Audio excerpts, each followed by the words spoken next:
예, 여러분 만나서 반갑습니다. 찬양대 너무 은혜가 넘쳐서 제가 그 선한목자교회라는 이기성 목사님 교회 파송 선교사인데요.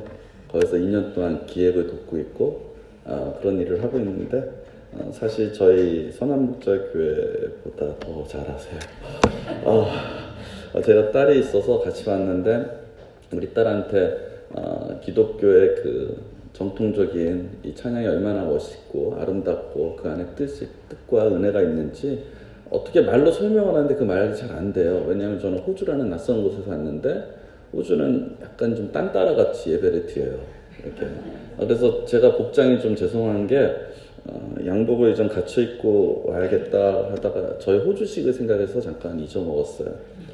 죄송합니다. 이렇게 무거운 분위기 속에서 예배 드릴지는 상상도 못했는데 어찌됐든 저희 아이한테 귀한 그 깊이 있는 찬양을 좀 알려주시기에 여러분 너무 감사하고 설교가 필요 없을 것 같아요. 은혜 다 받고 저 개인적인 은혜 다 받았습니다. 너무나 감사합니다. 그럼에도 불구하고 시간이 주어졌으니까 말씀을 전해야 될 것 같아요.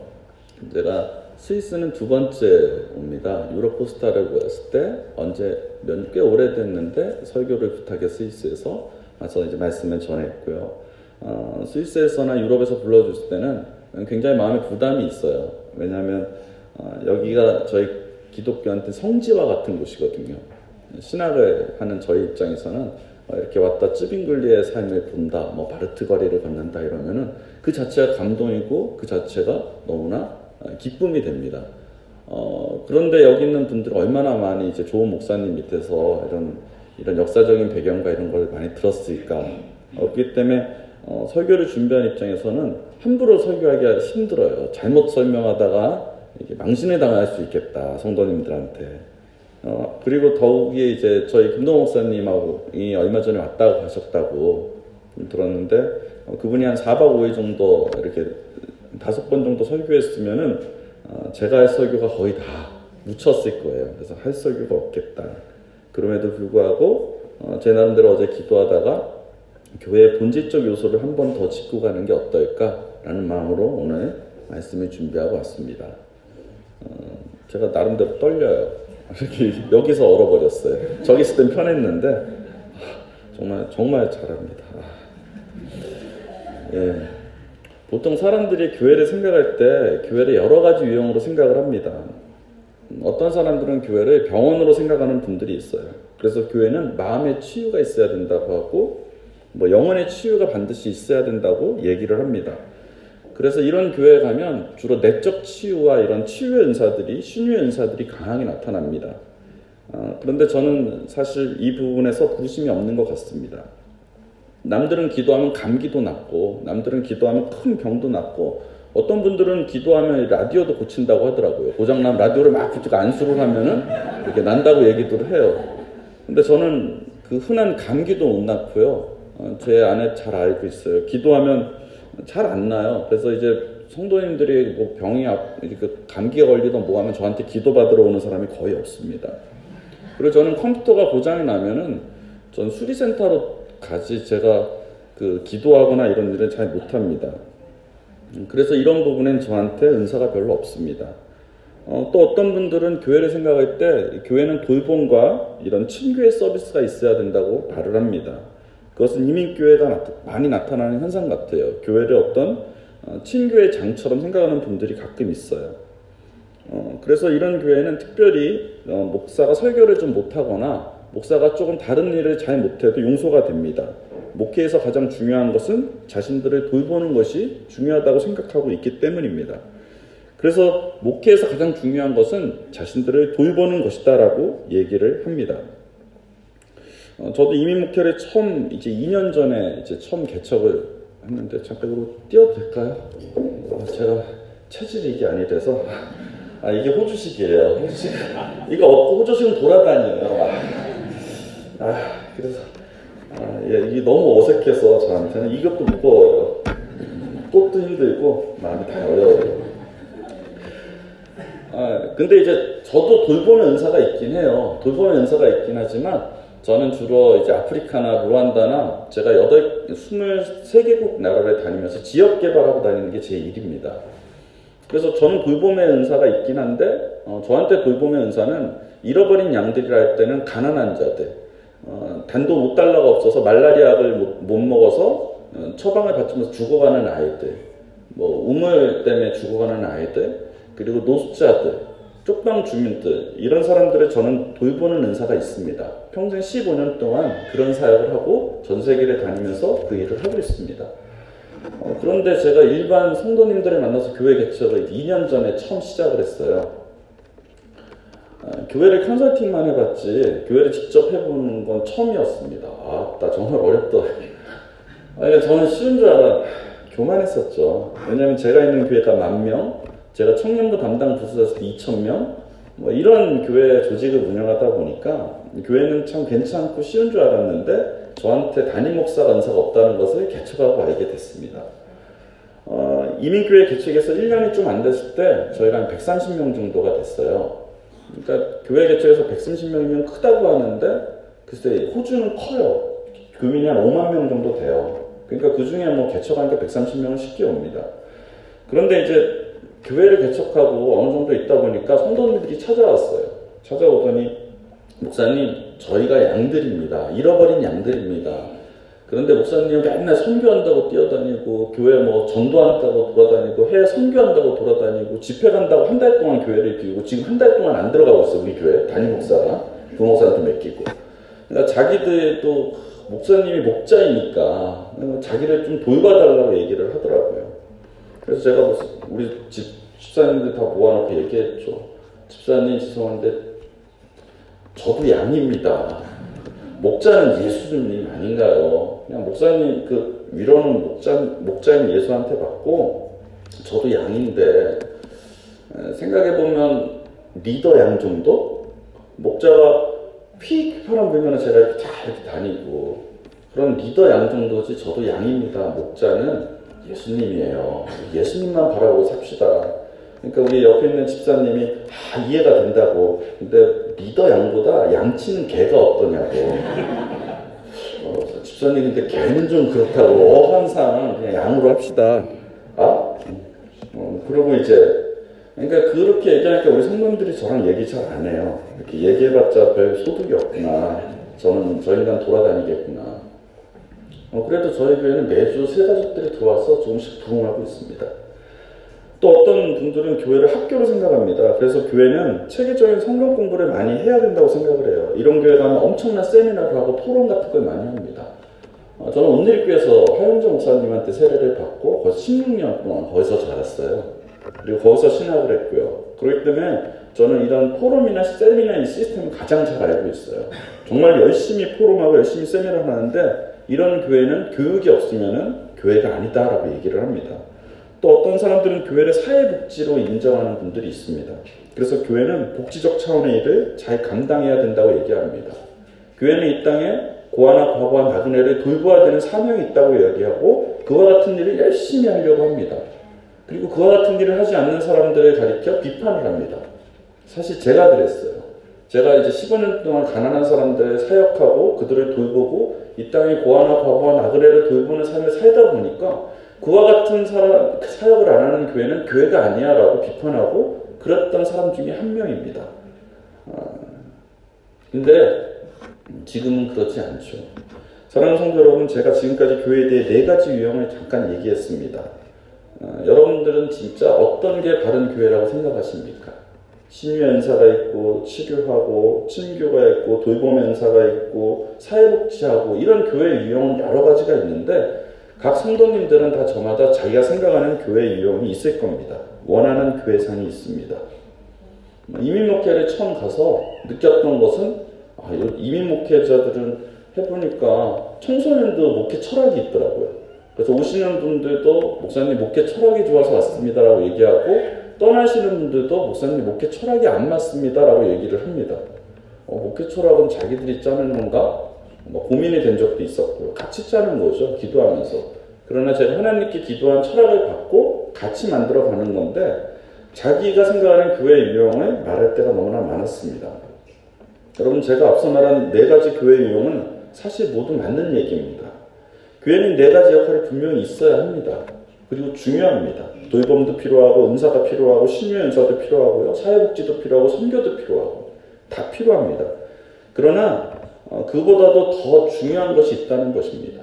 교회는 본질이 있고 비본질이 있는데, 중요한 우리가 비본질적인 요소에 너무 파묻혀 있지 않나라는 생각을 가져봅니다.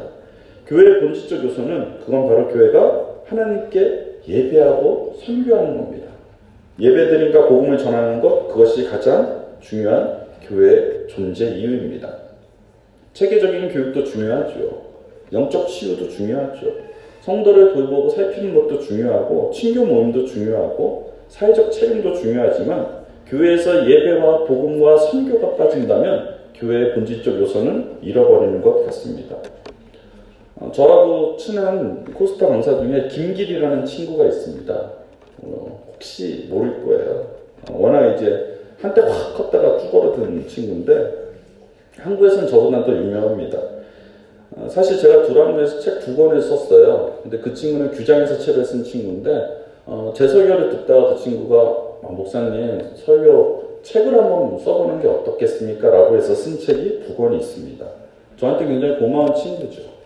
근데 어느 날 이 친구가 교회를 개척했다고 저한테 찾아서, 목사님, 그냥 우리끼리 목사님이 야야 그래요. 목사님, 내가 교회를 개척했으니까 기도해달라고 해서 축하한다고 해서 화환도 보내고 꽃도 보내고 막 그랬어요. 개척한 지 얼마 안 돼서 200명이 넘어가더라고요. 그래서 잘 되구나 이렇게 생각했는데, 뉴질랜드 코스타 가서 만났는데, 어때 요즘에 김길 목사 교회 잘 되고 있어? 이러니까 교회를 엎었대. 야, 교회를 왜 그만뒀어? 이러니까 그냥 그래요.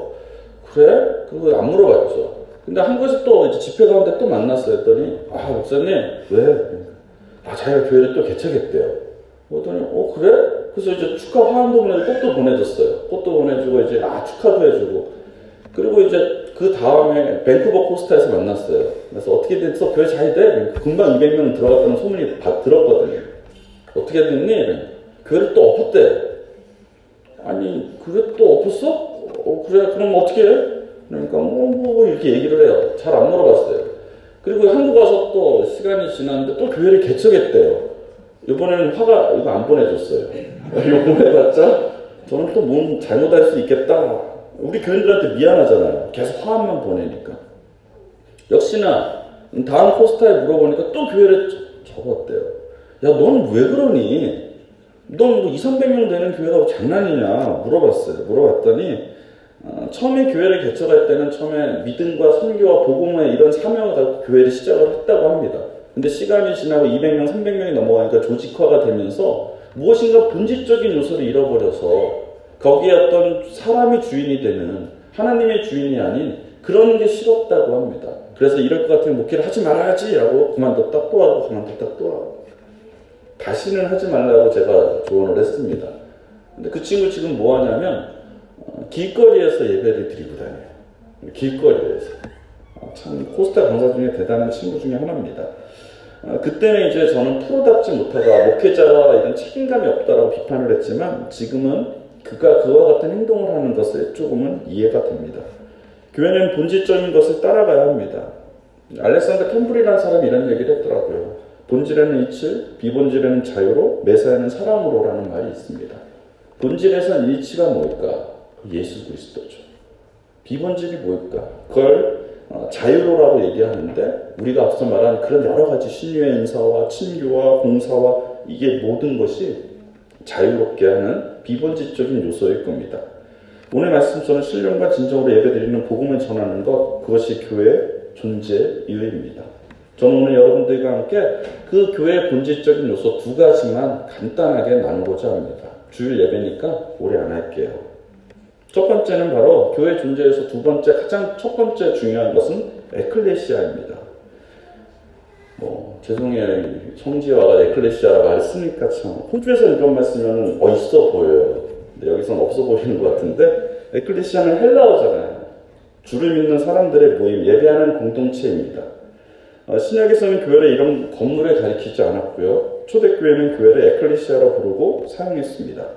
오늘날 우리는 교회 하면 주로 예배당을 생각하고 있지만, 사람들의 모임으로 생각한 것이 교회 모임입니다. 저는 이곳 교회가 교회에 제의하는 목적을 나눔과 상인과 돌봄이 아닌 정말 예배를 사모하는 모임 공동체가 되기 기원합니다. 뭐 우리 교회는 사회봉사를 잘해, 아니야 우리 교회는 전도 집회를 잘해, 우리 교회는 찬양을 아주 잘해, 뭐 우리 교회는 주여 삼창을 끝내주게 해, 우리 교회는 돌봄과 친교가 기가 막혀 너무 잘 돼 있어.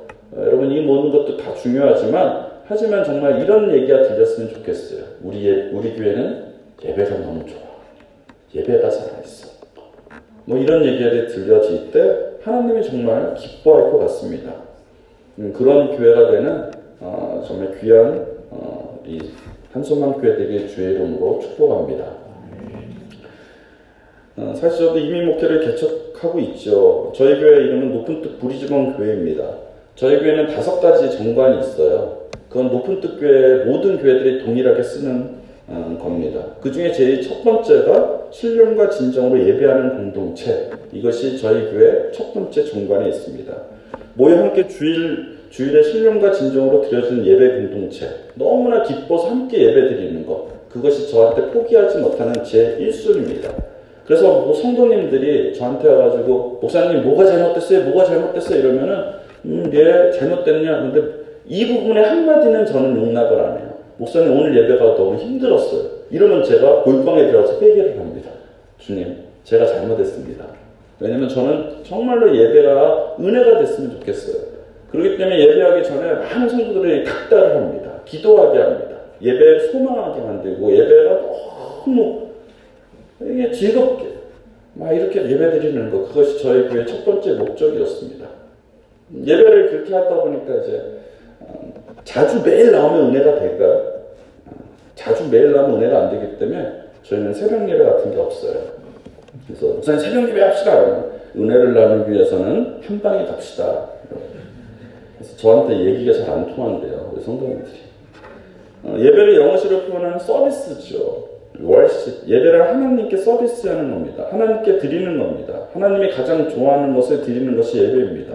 내가 좋아하는 것을 드리는 것이 예배하는 것이 아니라 하나님이 가장 좋아하는 것을 드리는 것이 예배입니다. 그 몇 년 전에 부산에 수영록 교회라는 곳이 있습니다. 정필도 목사님이라는 교회, 뭐 작은 교회예요. 그곳 교회 집회를 가서 집회를 잘 인도했습니다. 잘 인도하고 이제 설교가 다 끝나고 이제 정필도 목사님이 이제 그땐 좀 편찮으셨어요. 장로님들한테 우리 목사님, 강사님 좋은 식사 대접해 주세요라고 해서 이 수석 장로님들하고 장로님들이 되게 많아요. 장로님들이 저를 모시고 수영록교에서 운영하시는 집사님이 운영하시는 횟집에 데려갔습니다. 그러더니 회를 어마무시게 사주는 거예요. 정말 저는 그렇게 회가 많이 나오는 것은 처음 봤습니다. 밑에 뭐 대충 깔잖아요. 이렇게 깔고 위에 회를 얇게 썰어 올리는데 그분들은 회만 이렇게 두껍게 주는 거예요. 아무것도 안 깔고. 그래서 이렇게 주는데 문제는 제가 회를 못 먹습니다. 제가 회를 아주 안 싫어합니다. 우리 아내를 만나고 한 20년 동안 회 도전을 해가지고 요즘엔 조금 먹어요. 조금 먹지만 그때는 제가 어렸고 입맛도 없고 이래서 회 맛을 몰랐어요. 그래서 누가 회 사준다고 그러면 마음이 우울합니다. 근데 그분들은 가가지고 열심히 가더니 회를 막 시키는 거예요. 그다음에 원래 부산에 가면 스키다시라는 거, 좋은 말 써야죠. 밑반찬을 주잖아요, 여러 가지. 저는 밑반찬에 관심이 많아요. 콘칩 뭐 이런 거, 뭐 이런 거 있잖아요. 생선 튀김 막 그런 걸 기대하고 갔는데 장로님이 사투리로 와 하고 따라도 못해. 부산 사투리는 막 싸우는 것 같잖아요, 자기들끼리. 소리가 엄청 크고. 와, 우리 강사님인데 이따로 대접하면 안 된다고 회 갖고 오라고 막 소리 지르고, 거기 있는 집사님도 와 맞네 이러면서 내가 미쳤네 이러면 회만. 저 회 많이 못 먹었어요. 못 먹고 그럼 매운탕을 먹어야겠다. 저 매운탕은 좋아해요. 국물을 좋아해서 매운탕을 기다렸는데 끝나고 난 뒤 그런 주인이 얘기하더라고요. 이제 매운탕 드릴까요? 그러더니 장로님이 저를 딱 보더니 목사님 배부르죠? 예, 뭐 배 안 불러도 이제 그때는 배부르다고 얘기하잖아요. 배 불러요 라고 하니까 됐네 많이 먹었네 이러더니 와 이렇게 대접을 해야지. 그러니 그러고 나가시더라고요. 다. 돌아오는 동안에 너무 배고픈 거예요. 부산역에서 이제 우동 하나 사 먹고 이제 기차를 타고 올라왔어요. 그때 굉장히 많은 상처가 있어서 부산에 가면 혹시 이 사람들이 회를 좋아하니까 내 음식점 하나를 만들어 놔야겠다. 그래서 부산역에 제가 라면집을 하나 만들었어요. 그래서 이 탈북자나 그 미혼모들 데리고 제가 창업을 시켜주는 게 일이에요. 공장을 만들어주고 이렇게 다니는 게 제 목표인데, 그래서 미혼모들 데리고 부산 코레일 그 역사 안에 라면집, 일본 라면집 하나 만들어놔서 저는 부산에 가면 꼭 제 라면을 먹습니다. 누가 대접 안 해도 제가 먹어요. 서울에는 그런 라면집 8개가 있어요. 어디 교회 집회를 가도 저는 내 라면을 먹습니다. 혹시 한국에 오시면 저를 찾아오실 일이 있으면 제가 라면 하나 멋있게 대접할게요. 어찌됐건 그때 이렇게 올라오면 생각한 게 있습니다. 하나님께 우리가 예배를 이런 식으로 드릴 수 있겠구나. 하나님은 전혀 원하지 않는데 우리끼리 좋다고 실컷 예배드리고 하나님 좋았지요. 다음 주에 또 봐요 이러고 그럴 수 있겠구나. 충분히 그럴 수 있다라는 생각을 가져봅니다. 여러분, 아모스 시대가 그랬어요. 아모스 시대는 어느 시대보다 북이스라엘이 강하고 부한 시대였습니다. 오직 부했으면은 솔로몬의 영광을 재현했다고 하는 시대가 아모스 시대였어요. 아모스 시대는 사람들이 부가 넘쳐났습니다. 그 부를 가지고 사람들은 굉장히 많은 11조를 했고 굉장히 많은 예배를 드렸어요. 그들은 돈이 얼마나 많은지 거의 매일 베델과 부엘세바 기가에 가서 예배를 드리고 제사를 드리고 했던 그 시대입니다. 가장 많은 예배를 드리고 가장 많은 돈을 줬기 때문에 하나님 좋았겠다라고 생각할 수 있어요. 그러나 아모스 시대에 보면은 역사적으로 가장 많은 제사를 드리고 가장 많은 돈을 드렸던 그 시대에 하나님은 그들에게 진노하신다는 거예요. 오히려 하나님은 그들에게 정확하게 얘기합니다. 시끄럽다. 비포와 스그마 그만 불러. 베델과 부엘세바 기가 찾아오지 마.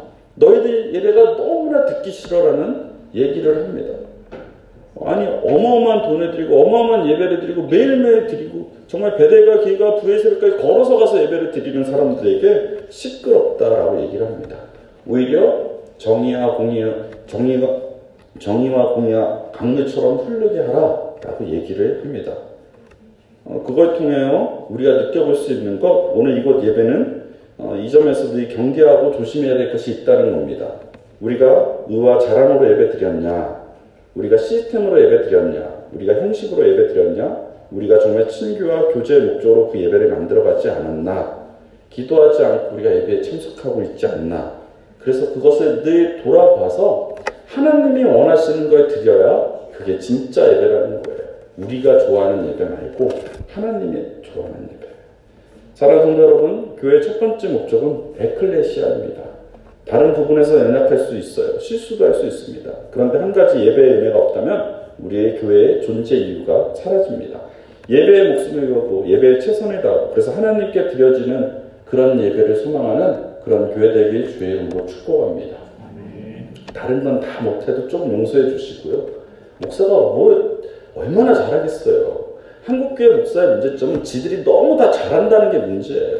목사 만능 아니에요. 실수 많아요. 그러나 우리가 다른 것은 다 혼날 때 그냥 조금 더 용서해 줘도 예배를 좀 이렇게 등하실 때 그러면 혼내세요. 혼내도 돼요. 예배의 은혜가 주어져야 됩니다.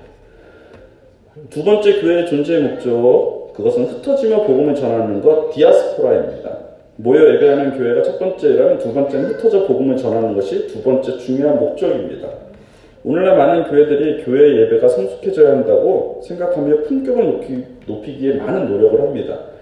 그래서 교회에는 자기 건물이 지면 멋있는 오르간을 만들고 그런 거 있잖아요. 그 화려한 교회를 만들어가는 것을 꿈을 꿉니다. 저는 개인적으로 유성 목사님과는 이제 미국 시카고 포스터부터 계속 다녀서 개인적으로 친합니다. 그래서 그 교회를 간 거지 실제적으로는 그 교회가 굉장히 부담이 돼요. 어마무시한 거 아세요, 우리 교회? 커요. 거기 가다가 이제 사랑의 교회를 갔더니 우리 교회 겸손하더라고요. 거긴 정말 좋아요. 하나님이 좋아하실까? 그런 예배당을 좋아하실까? 중세 교회를 여기 좀 돌아봤어요. 성당들. 너무 아름다워요. 너무 아름다워요. 야, 근데 저걸 만들다 많은 사람이 죽었겠구나. 얼마나 힘들었을까? 하나님이 좋아했을까? 그런 생각을 듭니다. 저를 파송했던 선한목자 교회에서 호주로 가기 전에 아내와 제가 마지막으로 성경 공부를 했어요. 교리학이라는 것을 들었어요. 우리 부목사님들이 하는 강의였는데 굉장히 저한테는 좋았어요. 근데 그 교리학을 듣는 사람은 100명 정도 되더라고요. 요즘에는 성도님들도 워낙 똑똑해서 조지신학을 배우고요. 교리학을 배웁니다. 굉장히 좋은 것 같아요. 신학적 깊이가 있는 것은 좋습니다. 굉장히 성숙해가는 것 좋습니다. 그러나 저는 교회가 조금 미숙하고 조금 모르더라도 교리를 좀 모르고 이럴 때 단순하게 밖으로 복음을 전하고 선교하는 것, 그것이 더 중요한 것 아닌가라는 생각을 가져봅니다. 저희 때는 교리를 잘 몰랐고요. 조직신학을 몰랐어요. 그러나 노방전도 가자 이러면 그냥 쫓아나갔어요. 그리고 거짓 순례 이렇게 간다 이러면 막 그렇게 쫓아다녔습니다. 기타 들고 복음을 전하고 그런 일을 했습니다. 저희 선배님들은 그때나 지금이나 변함없지만 그럼에도 지금은 우리 때 와서는 그런 노방전도다 이런 게 사실은 없어졌습니다. 신방도 잘 안 합니다. 그런데 요즘 사람들은 저희가 배울 때보다 참 많이 압니다. 성경을 어느 정도까지 알려면 저보다 더 많이 아는 부분들이 많습니다. 그만큼 한국교회는 지적으로 놀라운 정도까지 발전하였고 신학 박사 수준까지 만들어 놨습니다. 그런데 한국교회는 무너져 갑니다. 왜 그럴까? 사랑하는 성도 여러분, 전도와 복음을 전하는 거 배우고 못 배우고 아닌 것 같아요. 여러분들이 아는 예수님이 있잖아요. 여러분은 조직신학적인 예수를 알아요? 아니면 어떤 식의 예수님을 알아요? 저는 한 가지는 확실히 압니다. 예수를 믿으면 살고 예수를 믿지 않으면 죽어. 예언됐잖아요. 주 예수를 믿어라 그리하면 너와 내 집이 구원을 받으리라. 저는 그 말은 확실하게 압니다. 그렇기 때문에 우리가 나가서 복음을 전하는데 어려운 걸 전하는 게 아니에요. 예수를 믿어라는 권면일 수 있고 예수를 믿어라는 선포일 수 있는 거죠. 왜? 예수를 믿으면 살아라는 겁니다. 저는 라면 가게 주방장 일도 제가 다 하고 있어요. 그래서 목회를 하면서 주방에 일도 하면서 가끔 일도 하고 공장도 만들고 아프리카도 다니고 그런 일을 하는데 그러다 보니까 제 밑에는 직원들이 많아요. 엄청 많겠죠. 그런 직원들이 시간이 지나고 어느 1년, 2년도 살다 보면 거의 대부분 기독교가 되어 있습니다. 기독교가 되어 있어요. 저는 살면서 그들에게 어려운 얘기를 하지 않습니다. 가끔 물어봐요. 목사님 저를 위해서 왜 이런 일을 하세요? 그냥 예수님이 시켜서 니들이 예수 믿었으면 좋겠다라는 정도지 강제로 그들에게 교리를 가르쳐주고 복음을 전하고 사형리를 하고 그러지 않습니다. 하다 보면 이들이 그러면 교회 한번 가고 싶어요. 그럼 데리고 나와요. 그러다 이렇게 앉혀서 교회 예배 드리고 그게 삶에서 전하는 예배 아닌가 선교 아닌가라는 생각을 해봅니다. 몇 년 전 대구에 청년 집회를 갔어요. 그곳에서 집회를 잘 끝내고 있는데 어느 한 청년이 손을 들고 질문을 합니다. 맨 끝에 끝나고 나서 목사님 설교 잘 들었습니다. 그런데 그거 아세요? 뭐요? 그러니까 자기가 대학생인데 한국 보고마율, 대학생 보고마율이 4%밖에 안 된대요. 요즘에 한국의 대학생 보고마율이 4%예요. 3%가 미전도 선교지라는 거 우리가 분류를 하거든요. 4%가 안 된다고 해서 아셨냐 해서 몰랐다고 얘기했어요. 솔직히 몰랐습니다. 저는 그래도 한 10% 이상 되는 줄 알았어요. 요즘에는 교회에서 복음을 전할 땐 이렇게 물병으로 맞고 이렇게 욕을 먹는데요. 조용히 하라고. 한국 교회는 무너졌습니다. 제가 그 말을 듣고 이제 서울에 올라와서 학복교비라는 곳에 가서 목사님한테 물어봤어요. 목사님, 제가 집회 갔는데 한국 대학생 보고마율이 4%밖에 안 된다고 합니다. 진짜입니까? 아니래요. 목사님 7% 정도가 된대요. 아니 근데 애들은 4%라는데 뭔 말이야? 그러니까 자기가 교회 다니는 걸 숨기고 있는 아이들까지 포함하면 7% 정도는 된다고 합니다. 전 그 말이 더 화가 나요. 지금이 뭐 도미티안 바퀴 시대입니까? 중세입니까? 우리가 교회를 다니면 입 찢어요? 우리가 뭐 예수를 믿는다고 그러면 막 돌로 맞아요? 안 그러잖아요. 그런데도 자기가 예수를 믿는 것을 숨기고 다니는 애들까지 포함해야 7%라는 거예요. 그게 더 화가 났습니다. 얼마나 교회가 사회적 책임을 잃어버렸으면 예수를 믿는 것을 숨기고 살아야 되는 시대까지 왔을까? 정말 우리가 무엇을 놓치고 있는 것인가? 와서 많이 배웠잖아요. 엄청나게 공부도 했잖아요. 성경 공부도 엄청나게 했습니다. 우리가 무슨 알파와 디아스트레트 별걸 다 했어요. 그래서 정말 많이 알아요. 근데 복음화는 떨어지고 있다는 겁니다. 정말 우리가 예수를 전하고 있나? 여러분 얼마만큼 예수를 전하고 계세요? 여러분 삶 가운데 얼마만큼 예수를 전하십니까? 청소하다가 한마디만 하면 될 텐데. 그래서 우리 교회는 보통 교회 주부에 헌금이 적잖아요. 이렇게. 사실 저희 교회는 헌금이 없어졌어요. 헌금 적는 카드가 아니라 내가 복음을 전한 것을 숫자로 기록하게 했어요. 그래서 그것을 1년 동안 하나님께 올려드려보자. 그래서 제가 그 운동을 해가지고 복음을 전하라고 헌금, 그거보다 더 중요한 게 복음을 전하는 거니까 하루에 20분을 만나는 사람한테는 최소한 예수 한마디만 하고 오자. 잘 됐을까요? 너무 어려워하세요. 20분이 안 되는 거예요. 그러니까 20분씩을 꾸준히 다 이렇게 복음을 전하는 거예요. 그러니까 19분에 잘 있어 하고 헤어지는 거예요. 어색하다는 거예요. 복음 전하기 싫다는 거예요. 많이 배웠는데 왜 그래? 안 된다는 거예요.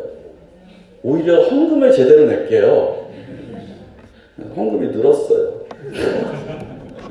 저에게는 제1위 예배하는 공동체 제4가 11조가 들어가 있어요. 저희 교회 11조를 안 내면 직분을 안 줍니다. 그건 저도 마찬가지고 목사가 11조 안 내는 거와 성도가 11조 안 내는 거 똑같아요. 우리도 성도잖아요. 나 양이라니까. 만인 제사장이라며요. 우리 다 같은 제사장이잖아요.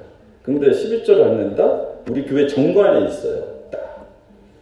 그러니까 11조 들어가니까 좋긴 하더만 그럼에도 불구하고 저는 주보에 올리지 않고 복음을 전하는 숫자를 그걸 하나님께 드리고 싶었던 거예요. 하나님께 1년 동안 모아서 우리가 얼마만큼 예수 그리스도를 전했는지를 하나님께 바쳐주고 싶었어요. 교인들이 힘들어했어요. 그래서 헌금으로 바꿨어요 다시. 네. 제가 별명이 비굴한 진보예요. 진보는 진보인데 비굴하다 이래가지고 바꿉니다. 그만큼 힘들다는 거죠. 사랑하는 성도 여러분, 무엇이 중요한 시대입니까? 정말 무엇이 중요한지 모르겠어요. 교회는 여러 가지 중요한 것도 있지만 모여 예배하고 그 말씀을 전하는 것, 그것이 생명입니다. 그 말씀을 전하는 건 어려운 게 아니에요. 예수를 삶으로 전하는 거예요. 내가 왜 이렇게 사는지 그들이 궁금해했대. 내가 예수님 때문에 그래 라는 그 말 한마디. 그때 그들이 변화가 역사가 일어난다는 겁니다. 말씀을 정리하겠습니다. 이민목회를 처음 가니까 제가 2년 동안 이제 교회를 개척했어요. 교회를 개척하고 이제 다시 지금 서울에 왔어요. 제 은사는 뭔가 개척하는 은사예요. 개척하니까 되더라고요. 그래서 이제 또 다른 이제 목사님한테 물려주고 또 다른 교회에 개척을 합니다. 지금은. 저는 그와 같은 일을 계속 할 겁니다. 처음 호주에 갔을 때 사람들이 늘 저한테 얘기하는 게 목사님 이민목회를 몰라요. 제가 이민목회를 알려드릴게요. 그리고 많은 얘기를 들었어요. 근데 저도 한 2년 하다 보니까 이제 이민목회를 알게 됐습니다. 제가 여러분들한테 이민목회를 알려드릴게요. 이민목회에서 가장 중요한 것이 무엇입니까? 바로 본질적인 교회론을 회복하는 거더라고요. 그 첫 번째가 교회는 에클레시아라는 겁니다. 그래서 예배하는 모임, 그런 공동체를 교회는 만들어가야 됩니다. 살아있는 예배를 위해 정말 기쁨이 넘치는 예배를 위해 노력하고 그것에 도전하는 것, 교회와 성도님들이 그렇게 되어야 할 것입니다. 그 본질을 놓치면 안 됩니다. 동시에 교회는 모여서 계속 자기들끼리만 좋으면 안 돼. 흩어져 복음을 전해야 됩니다. 그래서 목사는 그와 같은 일을 위해서 최대한 성도님들을 밀어줘야 됩니다. 교회에서 삶으로 전해야 됩니다. 직장에서 삶으로 전해야 됩니다. 가정에서 삶으로 전해야 됩니다. 직장과 가정과 교회가 동일해야 됩니다.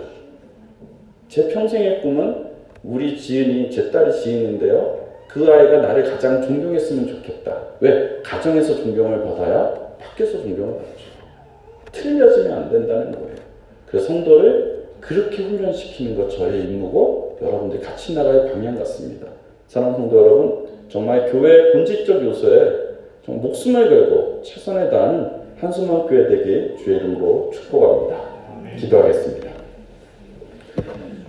하나님 아버지, 교회의 본질에 도전하며 하나님의 삶으로 전하는 그러한 놀라운 교회 될 수 있도록 주님 축복하여 주시옵소서. 주님 감사드리며 우리 주 예수 그리스도의 이름으로 기도하였습니다.